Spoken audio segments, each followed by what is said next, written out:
Welcome to the first in this playlist of stories behind some of the paintings on my website. For instance, if you take a look at this painting, it is an interesting painting that I just finished today. There were at least three challenges. Well, I ought to say, by the way, I'm in my painting clothes. I didn't see any real reason to dress up or anything. And I went out this morning close to noontime, and you can see my setup with my easel and the paints and the tripod and the umbrella and all that gizmo there, and you can see the scene that I was painting. You'll need to go to my Facebook page, however, to see that, and you can see that photograph. But on this painting, there were at least three big challenges. The first is that it's a plein air painting. I chose this scene. It's about 50 yards off the Blue Ridge Parkway.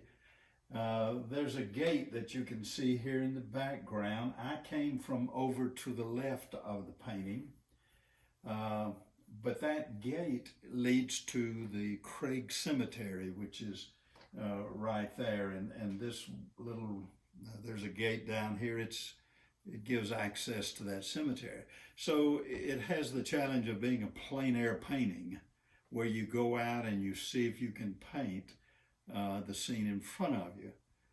It is extremely daunting. Many professional artists simply don't sell their plein air paintings because they feel like they're certainly not up to the standard that they can paint. Indeed, it is tough. Next time, tomorrow, when you step outside or just look around you, how would you paint that scene? So you have to learn to pick and choose. I did something else. First of all, I took an old painting that I thought was not much good, and I sanded it a little bit and turned it upside down and did this painting on top of another older painting. All artists do this, professional artists and all. And that makes it even more difficult, though you get some interesting effects with some of the old paintings sort of showing through at places. And then the third challenge that was obvious in this painting to me is that I did it with only three colors. It's called a limited palette. Now, of course, we all know there are only those three colors, the primaries, the yellow, the blue, and the red. And so I chose one of each of those. Ultramarine blue I used, alizarin crimson red, and a cadmium yellow medium. And those three colors and white formed my palette.